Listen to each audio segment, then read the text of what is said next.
toda la temática que hemos desarrollado hasta terminar, por lo menos en un aspecto básico, importante para los hormigones normales, se debe siempre repetir como un procedimiento normal. Cuando ya entramos a la necesidad de tener casos especiales, los cuales no podemos resolver con todo lo que ya hemos visto, de los materiales normales que hemos llamado y los ingredientes básicos que son cemento, agua y agregados pétreos, entonces entramos a las soluciones especiales que requieren algún tipo de variación, ¿verdad? Para que entremos en ese terreno de hormigones que no son los comunes o los normales. Por ese motivo, es necesario ver ese tema, por lo menos como información, como complementación, para saber que existe un gran mundo, si lo podemos llamar así, de opciones, ¿verdad? Fuera de lo normal que ya hemos mencionado. También les recuerdo que en un principio de la materia, cuando estábamos rayando la cancha, por decirlo así, habíamos establecido que en Bolivia el 99% o tal vez más de los casos en que se usa hormigón se utilizan los tipos normales, con algunas excepciones que vamos a ir identificando más adelante. Por otro lado, hacer notar de que en el caso de los hormigones especiales, sí o sí se necesitan ensayos de laboratorio para determinar el grado de los objetivos que estamos alcanzando y si son suficientes o en relación a lo que estamos pretendiendo lograr. ¿Ok? Entonces, recordando esas definiciones que hemos hecho, también vamos a comentar de que en general hemos intentado ordenar un poco la múltiple e inmensa variedad de casos especiales que existen, atribuyéndoles a diferentes causas. El primer caso es atribuir a los materiales, que cuando no son alguno de ellos o más de uno de ellos, no es del tipo que hemos descrito como normal, cemento Portland, agua potable y agregados de origen pétreo de tipo común, que son los que conocemos, entonces estamos hablando de algún hormigón especial, cuando el cemento es diferente o cuando los agregados son diferentes y a los que comúnmente conocemos. Entonces ese sería un primer grupo de casos especiales. Otro grupo sería cuando aumentamos al hormigón, ya sea parcial o totalmente, reemplazamos algunos de los ingredientes con otro tipo de ingredientes diferentes. ¿Sí? O, por ejemplo, el caso en el que añadimos algún material que no es necesariamente los básicos que hemos nombrado.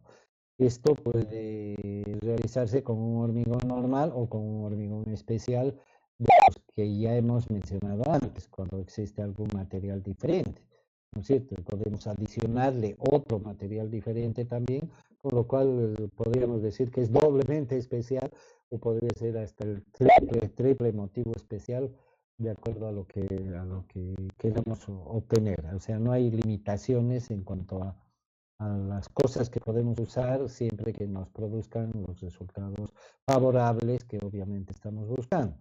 Y un tercer caso es el de la familia de los aditivos, cuando a un hormigón normal o especial además le adicionamos alguna sustancia, por eso el nombre de aditivos, porque se adiciona, y lo cual le hace especial, doblemente especial o triplemente especial, porque en el caso de los aditivos también se pueden combinar estos, o sea que realmente es un mundo de opciones que habrá que analizar cuidadosamente si llega la necesidad de utilizarlo.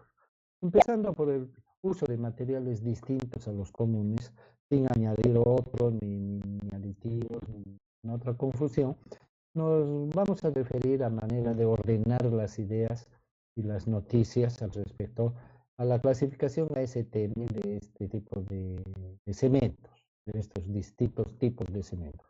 La clasificación ASTM identifica 5 tipos de cementos. ¿Sí? El tipo 1, que es el 1 romano, es el tipo de cemento Portland normal que hemos estado mencionando. El tipo 2 es un cemento en el cual el calor de hidratación es relativamente bajo y también presenta una moderada resistencia al ataque de los sulfatos. El tercer grupo es cuando se desea una resistencia relativamente alta de una manera rápida, es decir, si nuestra proyección es a los 28 días, necesitamos ese valor de resistencia en un periodo menor que los 28 días, si es que fuera 28 días nuestra proyección. Un tipo 4 en el cual realmente se baja el calor de hidratación a magnitudes mayores que en el caso 2 y un tipo 5 para usar cuando se desea una alta resistencia a los sulfatos. En el caso 2 habíamos mencionado una moderada resistencia a los sulfatos. Entonces el ingeniero, de acuerdo a sus necesidades, elegirá alguno de estos 5 casos, si es que fuera esa su solución.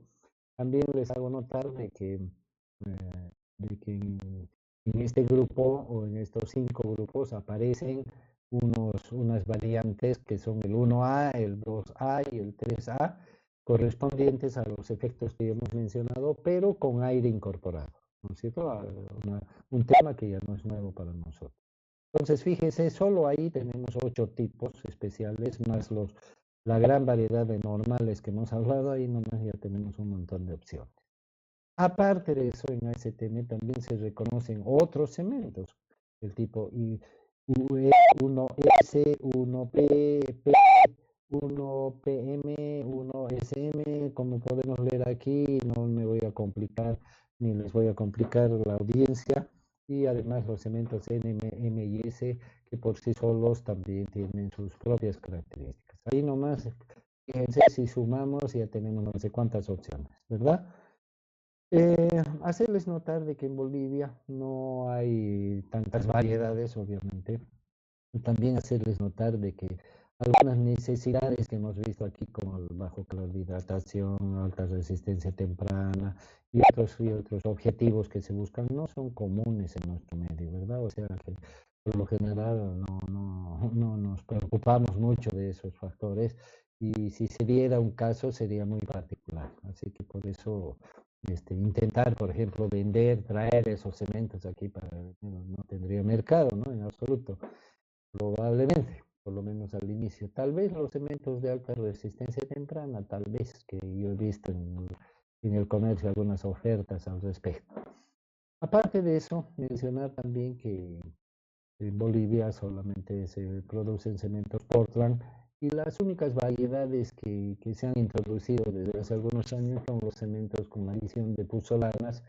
Existen puzolanas tanto materiales como artificiales, pero en Bolivia se usan naturales que tienen relativas variantes con la piedra caliza original y la ventaja de estos materiales es que favorecen la economía de la producción, particularmente la producción del cemento, ¿no? Y no hay efectos notables muy que nos preocupen en cuanto a la comparación con el cemento Portland normal. En Bolivia a estos cementos se les denomina como 1P, algunos decimos IP, por lo que el 1 romano parece I.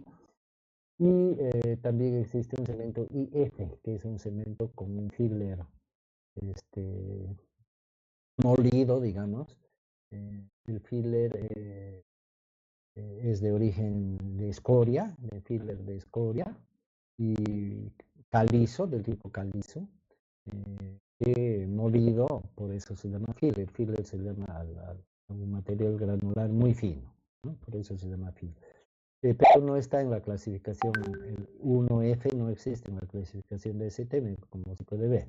Aparte de eso, a los cementos nacionales con la abreviación 1F o 1P se le suele añadir un numerito al lado. Entonces tenemos el IF30 o el IP30 y el IP40. ¿Qué significa el 30 o el 40? Significa la resistencia a compresión mínima que tienen que alcanzar esos cementos en los ensayos de compresión al mortero de cemento. No estamos hablando del hormigón, sino del mortero.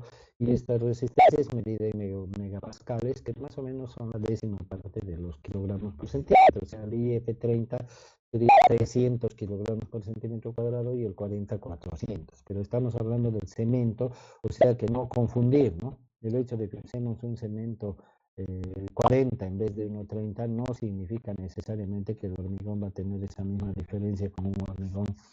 En el caso de los hormigones no se va a mantener la misma proporción, la misma diferencia, y tampoco está garantizado que si usamos un hormigón con un cemento más resistente, el hormigón también va a ser más resistente, porque ya hemos hablado de que hay muchos otros factores, entre ellos la relación al cemento, el curado, etcétera, que influyen en el valor final de la resistencia.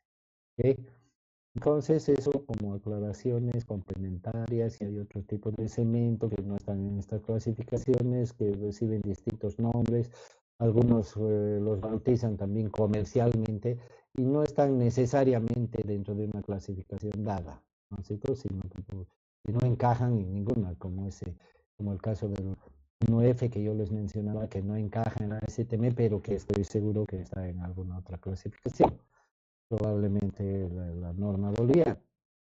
Entonces, acá en el texto tenemos una descripción, más o menos, que aclara un poquito la figura de cómo son todos estos cementos, las particularidades más sobresalientes y bueno, atendiendo a la misma definición que hicimos por el uso de materiales diferentes, no hicimos la excepción del agua, ¿no? En el caso del agua hay un solo tipo de agua que es apropiada para su uso en hormigón y le podemos llamar agua buena, que es la que sirve también para el consumo de animales, de seres vivos como animales y humanos, ¿no es cierto? Ese agua es buena para el hormigón y bueno, en la mayoría de los casos podemos cumplir con ese requisito. De manera que no existen aguas especiales que nos generen hormigones especiales, ¿no es cierto? Si le añadimos algo especial al agua para que se convierta en agua con algo, podemos referirnos mejor a ese algo que le aumentamos como causante de hacer del hormigón especial, ¿no? O sea que no hay un agua que podamos volver especial por ese método y llamarle al agua especial, sino es lo que adicionamos sería especial. Y también podrían haber casos de aguas que por N factores naturales o artificiales tuvieran algún otro material como contaminante o material orgánico o alguna otra cosa que la hace diferente del agua bebible y por lo tanto se convierte en un agua distinta. A todos estos casos se les llama agua dudosa y existen ensayos que nos permiten ver si esa agua dudosa es más apropiada para su uso en el hormigón o no. Así que ensayos. Para esto hay que hacer ensayos con el agua dudosa y con el agua buena y comparar los resultados. La resistencia, por lo menos en el agua dudosa, tendría que dar resultados mayores o iguales al 95% de los obtenidos con el agua normal. Y otra metodología para salir de dudas en el caso del agua dudosa es hacer ensayos químicos, ¿no? Análisis químicos al agua y de acuerdo a eso comparar si las sustancias supuestamente malas que contiene están dentro o fuera de los límites tolerables que en cualquier texto de hormigón, el libro de manual del hormigón, por ejemplo, hay esas tablas donde se puede comparar cuánto máximo de sal puede tener, cuánto máximo de ácido, cuánto máximo de X sustancias que podrían estar disueltas o flotando en el agua. ¿Okay? Entonces esas son las dos maneras, pero fíjense, hacer ensayos de hormigón o hacer ensayos de laboratorio es prohibitivo en la mayoría de los casos, ¿no? En que exista agua dudosa. La posibilidad de hacer eso es solamente donde hay los laboratorios apropiados y eso se da generalmente en las ciudades. Y entonces en las ciudades raro va a ser el caso en que haya agua dudosa.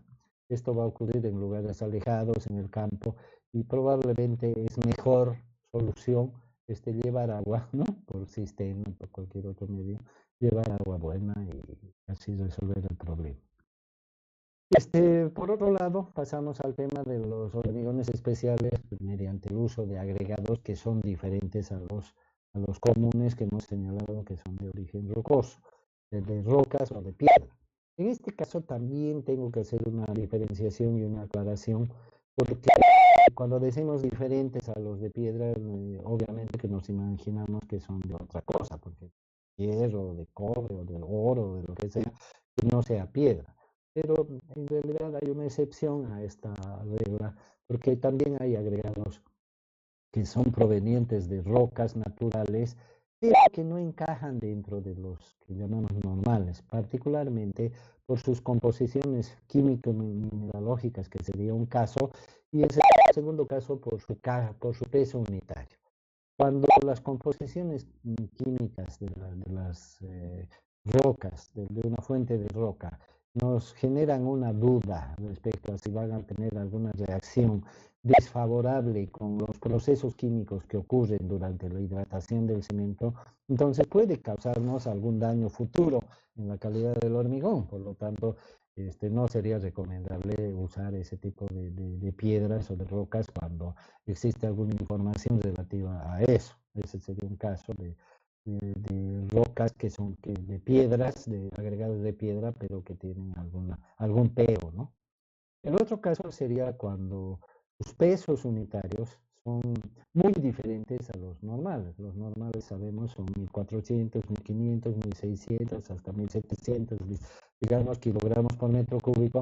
Pero existen rocas y tipos de rocas que pesan o muy poco o mucho. Consideran como piedras o agregados, si es que vas a usarlos como agregados muy livianos o agregados muy pesados. Existen rocas hasta que pesan la mitad de otras, hasta 700 kilos por metro cúbico, muy livianas. Y también existen rocas muy pesadas que llegan a pesar hasta el doble de los valores típicos que consideramos de 1500 kilos, que pesan hasta 3000 o más de 3000 kilos. Entonces, obviamente, si usamos ese tipo de rocas en un hormigón, ya no nos van a generar un hormigón de propiedades comunes, sino de propiedades especiales. Particularmente los que son livianos nos servirán para aligerar el hormigón resultante y también generalmente se mejoran las condiciones de aislamiento térmico y acústico y algunas otras propiedades. Vamos a tratar de que si ustedes leen el texto, aclaren un poquito más sus figuras específicamente porque en el video no nos podemos extender mucho, como seguramente también en las sesiones virtuales explicativas o aclarativas. En el caso de los hormigones pesados, o perdón, de los agregados muy pesados, se supone que también nos van a generar agregados muy pesados. ¿Y qué utilidad pueden tener los agregados muy pesados? Bueno, su alta densidad.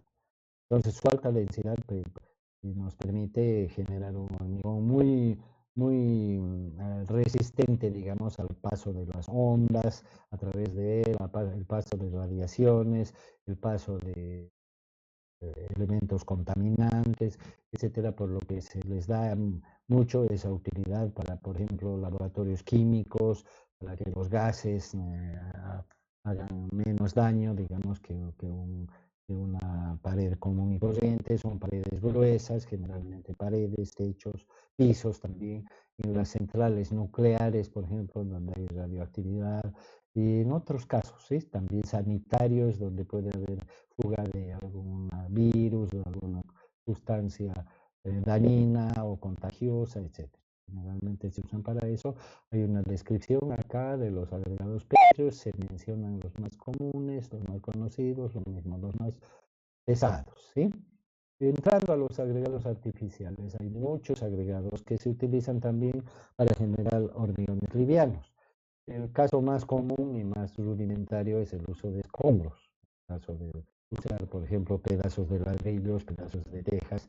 No vamos a comprar ladrillos para pedacearlos, ¿no? Aunque podría ser si es que no tenemos acceso de ninguna manera o de un costo razonable a las piedras, como ocurre en el oriente boliviano, donde no hay piedra, ¿no? Entonces se utiliza mucho la arcilla cocida, le llamamos, a pesar de que la arcilla es un material natural, pero le llamamos agregado artificial porque sufre un proceso de cocción y de preparación. Y en el caso de los escombros, por ejemplo, también se pueden usar escombros de hormigón, escombros de tejas, ¿no es cierto? Que obviamente se los pedacea, se los fragmenta hasta que tengan un tamaño aceptable y se los usa como agregados para hormigón. Entonces, obviamente, habrá diferencias en su comportamiento en estado fresco, en la resistencia y también en su peso. También se utilizan otros materiales como las arcillas y las pisadas expandidas, que son materiales artificiales que se preparan industrialmente.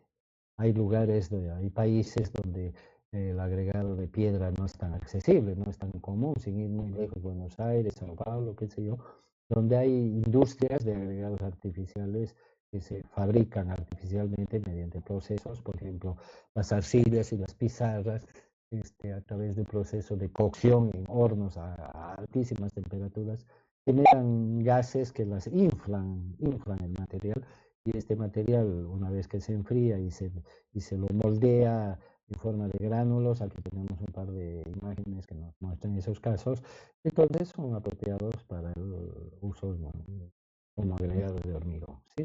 Bajan el peso, aumentan la capacidad resistente, la capacidad aislante, etcétera, ¿no? Tienen sus distintas propiedades.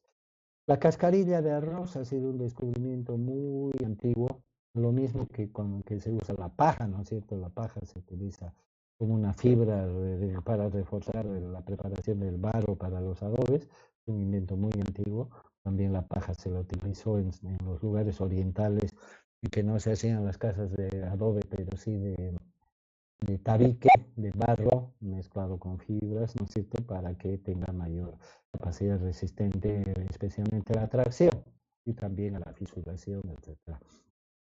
La cascarilla de arroz se utiliza también como parte, como reemplazo parcial del agregado, y se lo utiliza en forma natural, así como se ve aquí en la imagen de la izquierda, o quemada, como se ve en la foto derecha, y también la quemada molida como parte del agregado fino. ¿Sí? Tiene sus propiedades especiales, genera hormigones más ligeros, etc. La escoria de altos hornos, que es un residuo industrial resultante de varios tipos de procesos, hay varios tipos de escorias. Esta es la escoria de altos hornos que le estamos llamando, donde tenemos una foto donde está en estado granular y un hormigón resultante que se nota que es un poquito áspero, ¿no? Por la falta de finos, probablemente. El poliestireno expandido, que es el famoso plastoformo que conocemos acá, ¿no es cierto? Y que sabemos bien que tiene propiedades aislantes, los heladeros lo utilizan para que los helados no se derritan, etcétera. Sabemos de su propiedad aislante, así que genera también un hormigón aislante, térmico y acústico.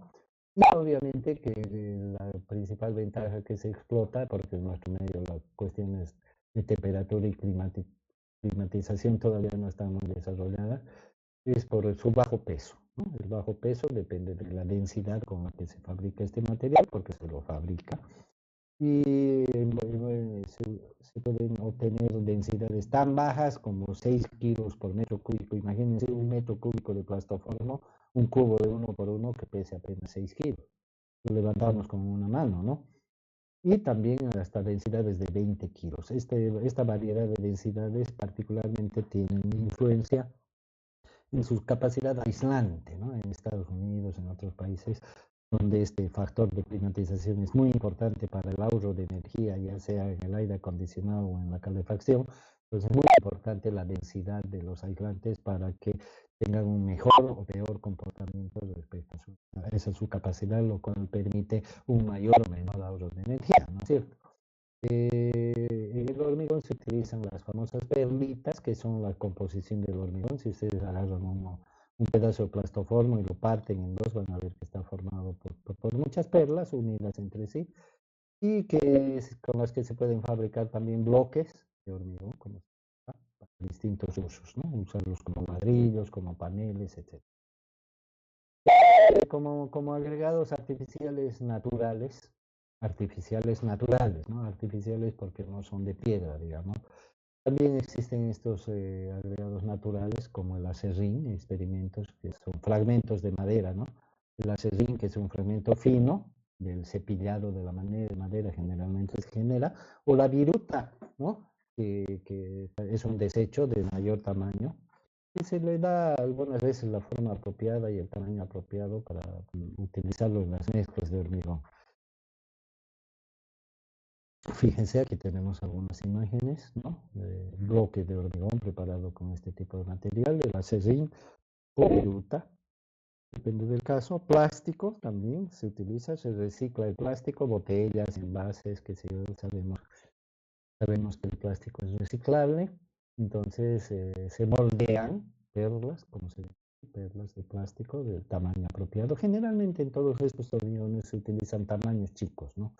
No son tamaños grandes, aunque aquí vemos una variedad en la que no se fabrican no se procesan, no se reciclan el plástico, sino que directamente se utilizan los residuos, se los parte de diferentes formas y tamaños, que no sean muy grandes, obviamente no vamos a meter una botella de plástico en la mezcla, pero se los utiliza como parte del agregado y aquí tenemos una imagen de un hormigón con pedazos de plástico, con residuos, no con perlas, ¿no? Y lo mismo tienen ciertas propiedades. El vidrio, lo mismo, ¿no? Pedazos de vidrio. Acá tenemos en la foto derecha unas fotos de un hormigón con vidrio y son retazos de vidrio, ¿no? Obviamente de tamaños relativamente chicos. Y en cambio a la izquierda tenemos un vidrio molido que también se puede usar como reemplazo parcial del agregado fino. Hay casos en que se reemplaza totalmente también al agregado fino, ¿no? Aparte de la peligrosidad que puede existir en el manipuleo del vidrio porque es filoso y punzante, entonces tiene también algunas ventajas, ¿no? Su uso, como acá, y en la descripción lo verán con mayor claridad, pero obviamente nadie hace estas cosas por ociosidad, ¿no? Se buscan objetivos determinados y se busca la manera más barata de lograr esos buenos resultados. Y hay otro factor muy importante en esto del uso de materiales diferentes, principalmente artificiales, que es el tema que en las últimas décadas ha adquirido mucha relevancia, es el tema ambiental, ¿no? Medioambiental. Entonces, economizar el uso de las rocas, reciclar materiales que son desechos, que normalmente son residuos de otros usos, etcétera. Entonces, hay un objetivo también de mejoría o mantenimiento del medio ambiente, ¿no es cierto? Reciclando materiales que pueden ser perjudiciales. El plástico, por ejemplo, no se degrada, ¿no es cierto? Y por eso es un material no adecuado para el mantenimiento ambiental.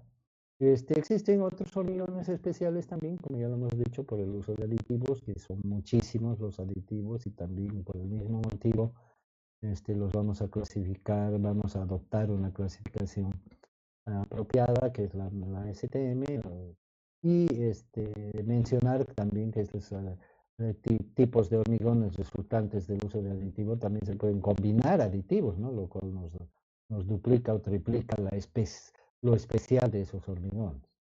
La única excepción que no está en la clasificación por ser muy común y muy conocido es adicionar cal al hormigón.